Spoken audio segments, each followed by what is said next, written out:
Hey everyone, welcome back to FPL Fran. Today's video is going to be my Game Week 17 team selection.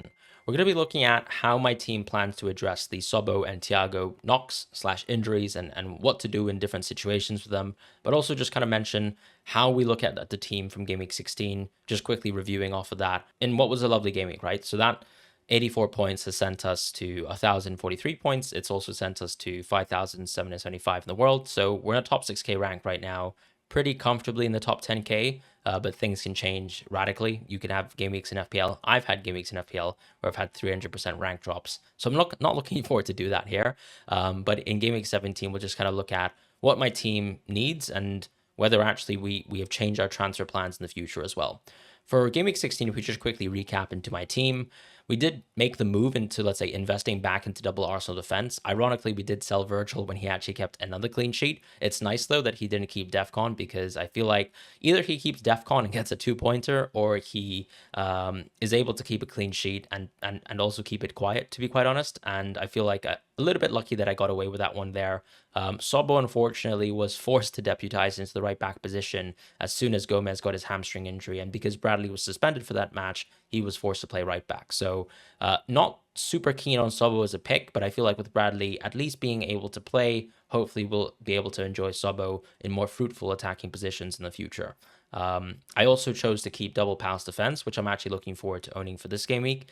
In sort of what is a review of 16, watching Anderson and Burnley, I just didn't like what I saw from Fulham, right? They conceded 2.5 XG to Burnley. So yeah, I don't really like it. It's a shocking performance, and we've seen Fulham. I feel like 3 weeks ago, when I probably didn't go for a Haaland captaincy versus Fulham away, I was here standing and saying, okay, Fulham are actually third right now in terms of their NPXGC for the season, and now somehow they're bottom half of the table. So yeah, that was pretty stupid. And in the meantime, Crystal Palace have actually played some pretty tough teams, including City away, or at home rather, and have actually maintained a lot of their great defensive numbers. They're still ahead of Liverpool right now at fourth and have really good underlyings and bases. Whereas, as I said, Anderson dropped the stinker versus probably the worst team or the easiest team that you can play versus. I guess Wolves is technically that team, but Burnley away is one of the better fixtures. Clearly, of course, someone like Harry Wilson benefited from that. But as an Anderson owner, it was pretty dismaying to watch the defense in that game.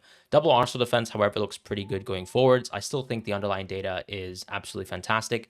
Yes, of course, clean sheets have been lost with Saliba out and Gabriel out, but I don't really mind the idea of backing double Arsenal defense, specifically versus this extremely hamstrung Everton team. Dewsbury Hall out is massive, and the two AFCON players in Ganagaya and Jai out, I think, are even larger, because we just simply haven't seen this season much from Tyler Dibbling or much from McNeil, who has pretty much played a periphery bench role, and Dewsbury Hall has very comfortably played in the pivot and in the 10 position.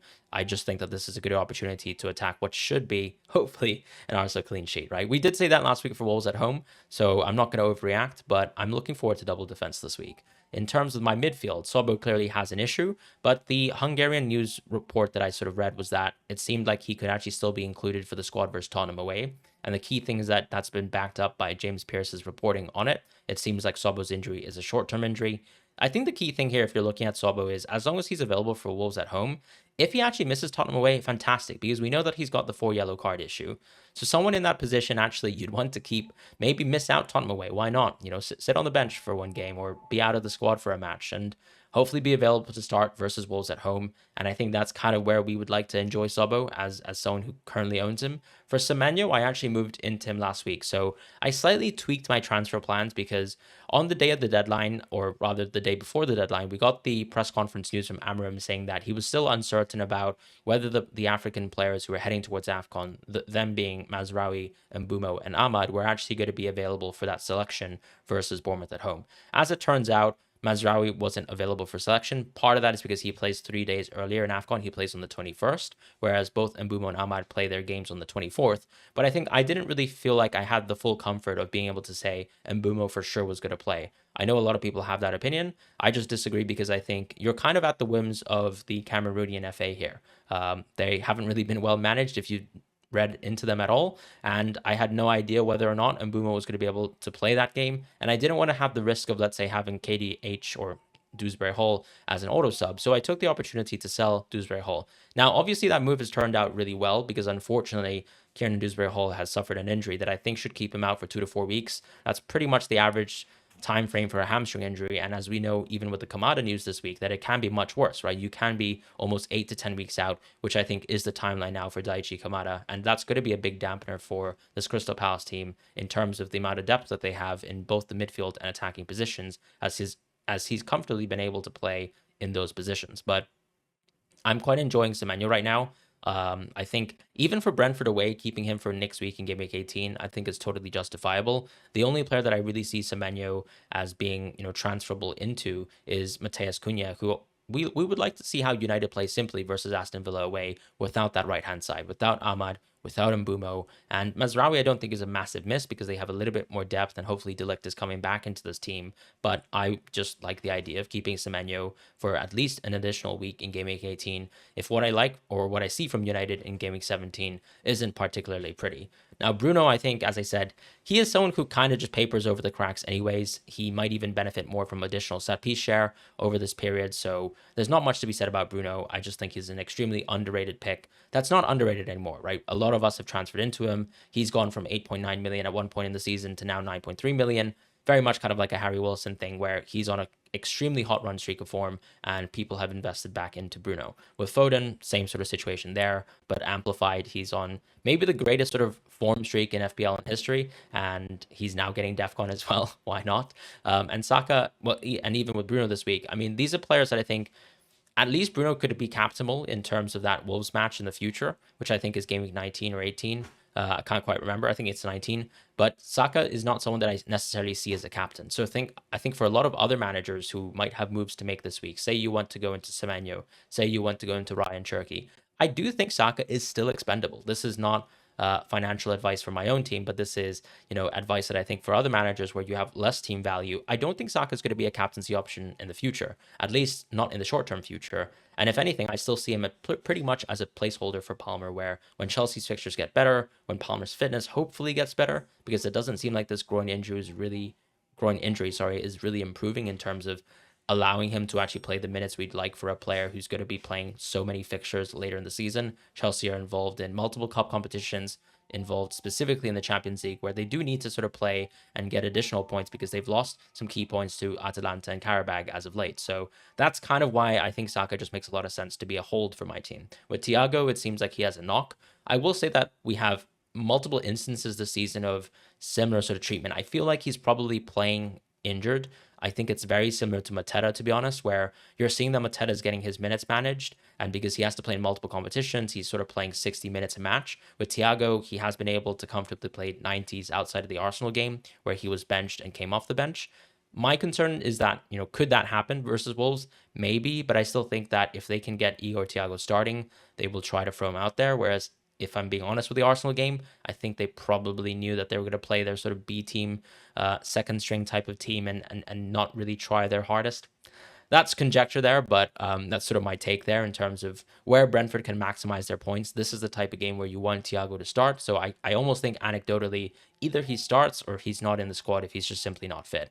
We have seen another instance previously within, I think, the FA Cup at least, where Thiago was out of the squad and actually ended up playing the next match. And so I don't think that this is something to be extremely concerned about. However, if we do get news like Keith Andrews says that Thiago's out for sure for Wolves, I'll talk about that in my transfer plans later.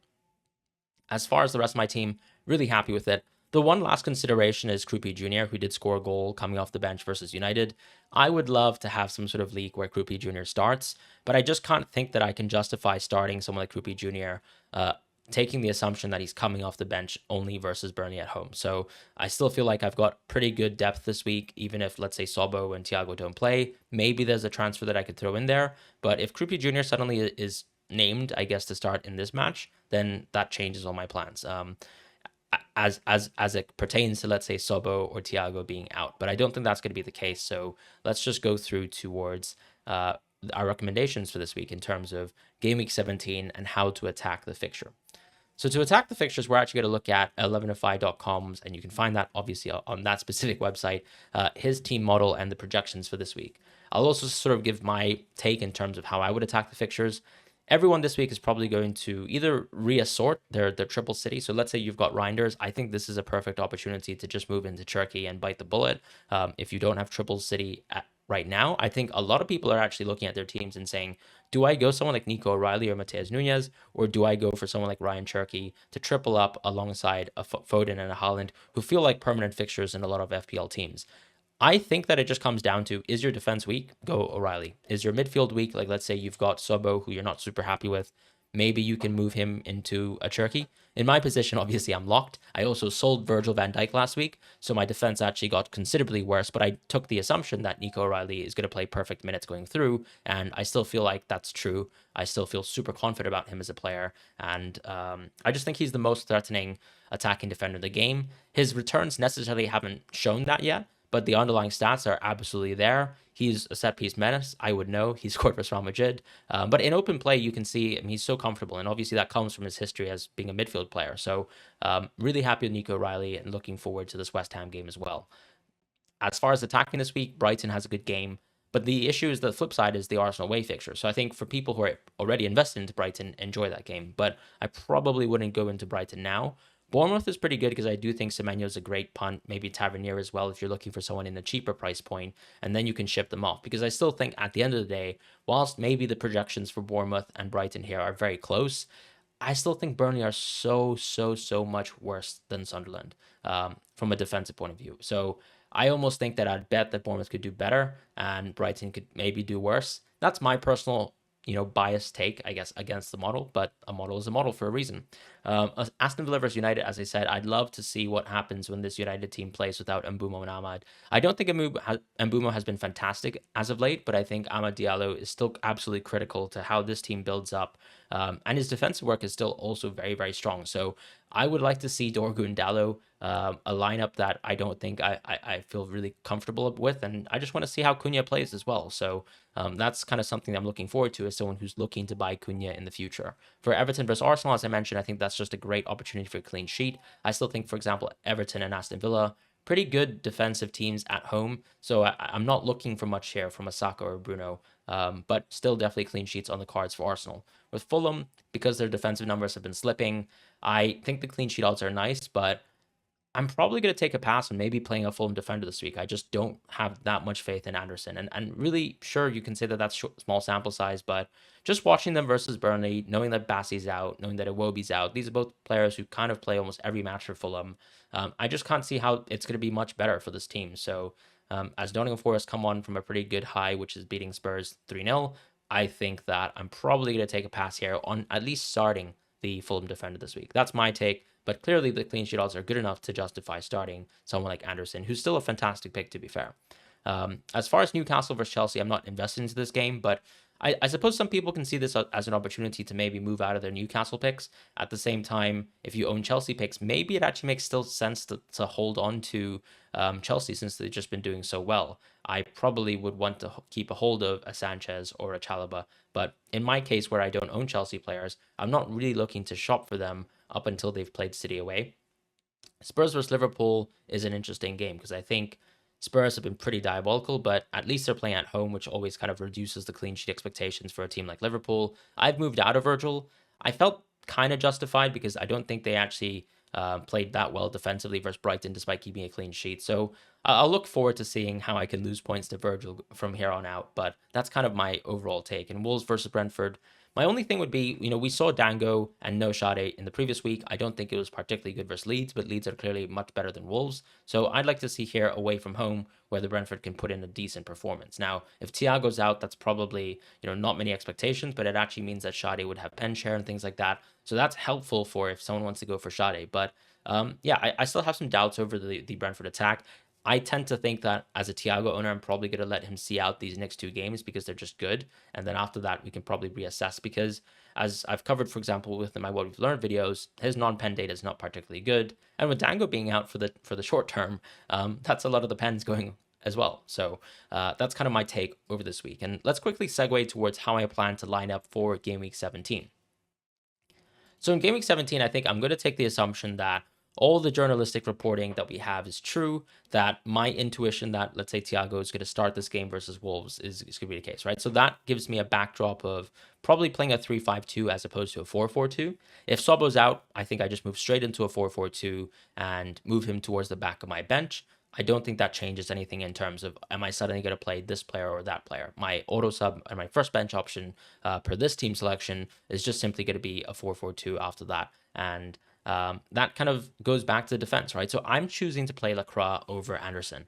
That to me is kind of a 50-50. I think we saw that the Fulham clean sheet odds were marginally higher. I just feel like I'm a little bit more comfortable, touch grass on Crystal Palace as a team. Leeds clearly have been on a massive hot streak. Dominic Calvert-Lewin himself has been on a massive hot streak, and that's something to be fearful of. But I still think that Crystal Palace aren't the team that have been massively impacted on defense. Sure, they've lost a greatly important defender like Munoz, but I don't think Klein, for example, naturally sort of makes the defense much, much worse. Munoz is also someone within even defensive positions who's occupying, right wing type spaces. So it's not like he was critical to that team keeping clean sheets, but is obviously a huge miss in terms of another avenue for their attack. For double Arsenal defense, I just think it's super logical to play. We're just gonna hope Hincapié can stay for Christmas. That's my wish, and hopefully I can keep him within the team because I think he's a really solid pick as long as he continues to have good chances of starting. The biggest thing with Hincapié is going to be, does Miles Lewis-Skelly actually get starts over this December period? I still think that Calafiori is going to start every single game at left back because I think it doesn't make sense to have someone of his attacking qualities playing left center back just so that you can play Miles Lewis-Skelly. If anything, I think that starting lineup versus Wolves suggests that Arteta right now doesn't really have too much faith in Miles Lewis-Skelly. So I really do think we're just going to see Hincapié and Calafiori going forwards. But I'm happy to be wrong. And if I'm wrong, I'm just going to have to make moves in Game Week 18 to move out of Hincapié. But for now, that's my take. O'Reilly, I think, is just going to continue perpetually playing 90s.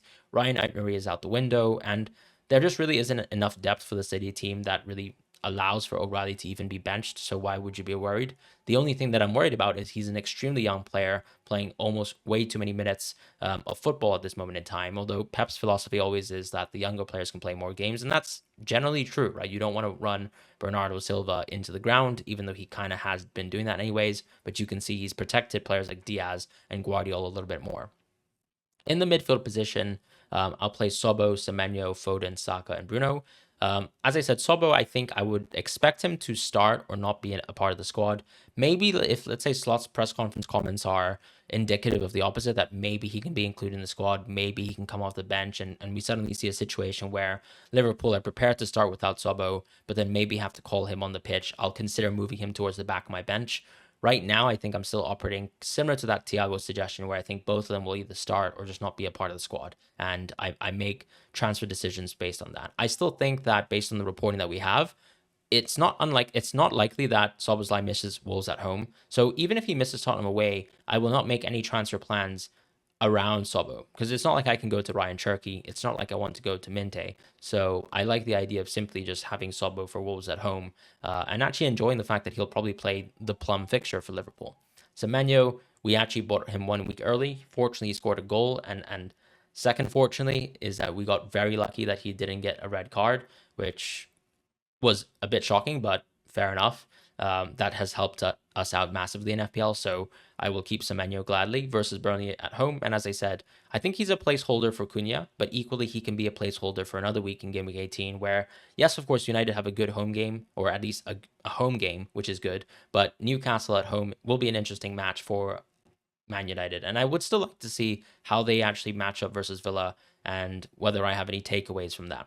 For Foden, he's just a simple perma play. Saka, as I said, I think I have the luxury of keeping him. Some managers will actually look towards using Saka as a cash cow this week. So going Saka out to Semenyo, Saka out to Cherky, I think makes a lot of sense. These are players with better fixtures, better fixture runs, generally speaking, in the case of a Ryan Cherky with the overall City run. But yeah, I would keep Saka just because I've got team value. And Bruno, this is the worst fixture that he's going to have. But, I look forward to keeping a great pick. And it's nice to know that despite Bruno going to 8.9 at one point, that he's back with a lot of price rises. I think at 9.3 now, or maybe 9.4. In the forward position, we'll definitely go with Thiago and Holland. As I said, I think Thiago starts. I think I would play both Sobo and Thiago over both of my defenders, who I would actually look to play. Unless Krupi Jr. is confirmed to start, which I think it's very unlikely that we'll get this news because Krupi Jr. is going to play, I think, in the 3 p.m. game on the Saturday. I think that we don't have any Bournemouth sources that tend to give us leaked lineups in advance. So I'm not going to take this opportunity here to suddenly play, I don't know, 20 to 30 minutes of Junior Krupi. But hopefully we get some information on him and maybe that can change my team. It could even prevent me from having to use a transfer. Another piece on Thiago, though, is that I think the key thing with him is if Keith Andrews mentions that Thiago is definitely out for the Wolves game, there might be an angle for me to simply go for Calvert-Lewin.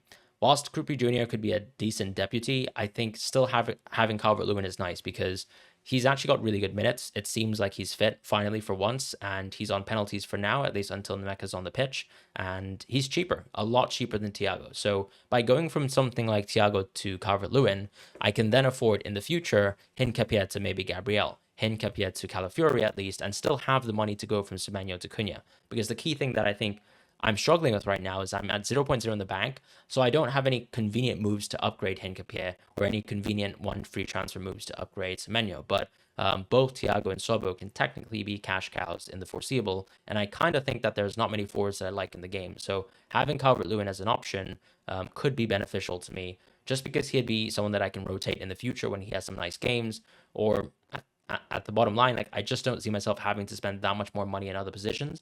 Maybe I could also move into a 4-5-1, so that could mean Thiago to Gu, but equally on this specific week, I don't see what the value of that is. I don't think my team gets monumentally much better unless I think Virgil is much, much better than, let's say, Lacroix, or I need to, I don't know, suddenly upgrade Sobo into someone who's also extremely expensive whilst keeping Semenyo in place. And that's kind of my thoughts. As far as the subs, we're going to play Richards, then Anderson, then Krupi Jr. The reason why I'm actually choosing to make Anderson my second bench, and a lot of other managers will actually look to start Anderson, is simply because I think I would say that Lacroix and Anderson's a bit of a 50-50 anyways. And if I'm choosing to back, let's say, Crystal Palace and their outcome, it makes more sense from a ceiling perspective to actually back double Palace defense because it's more likely that one team gets a clean sheet as opposed to an outcome where both teams get a clean sheet. So in trying to bank into one team, I'm trying to chase the proverbial ceiling here in a more realistic sense and go for Lacroix and Richards. So Anderson will be called upon, I guess, in a strange world where maybe both Sobo and Thiago don't play. But I would like to have Richards first bench because I just generally feel, once again, touching grass, that I think Crystal Palace is just a little bit better as a team. And despite, let's say, Leeds away being a much tougher game, I'm happy with backing Palace defense here. And especially since all these three players are really good at DEFCON. So the worst case scenario sometimes I think is going to be something like 2 to 3 points. But you almost feel like 4 points is quite achievable since these teams usually keep the games low scoring. I won't say that, being always the case for Fulham because we've seen some ridiculous scorelines as of late. And as I said, we just saw them play versus Burnley and it wasn't particularly pretty and they're losing Bastion at Iwobi. So that's kind of where I'm at right now. Captaincy wise, it's Haaland. I think anyone who's triple captain should consider Haaland because I think he is flat out the best option left. However, you still have a great option to go against the field with Bruno in Wolves at home in Gameweek 19. So for any manager who's kind of looking at an opportunity to go against the field from a decision-making point of view and to get something that could be quite risky, but I think very logical in terms of the punt against the field, Bruno at home makes a lot of sense to me versus this pretty diabolical Wolves team. So I'd take that chance and consider that as well. But triple captain Haaland, I think for most managers is a go. I have no wish to kind of combat the triple captain. I will just submit here with my 200% ownership of Haaland. I'll advise Captain Semenyo as well to not be over-invested into one fixture. But that's pretty much it for my team selection.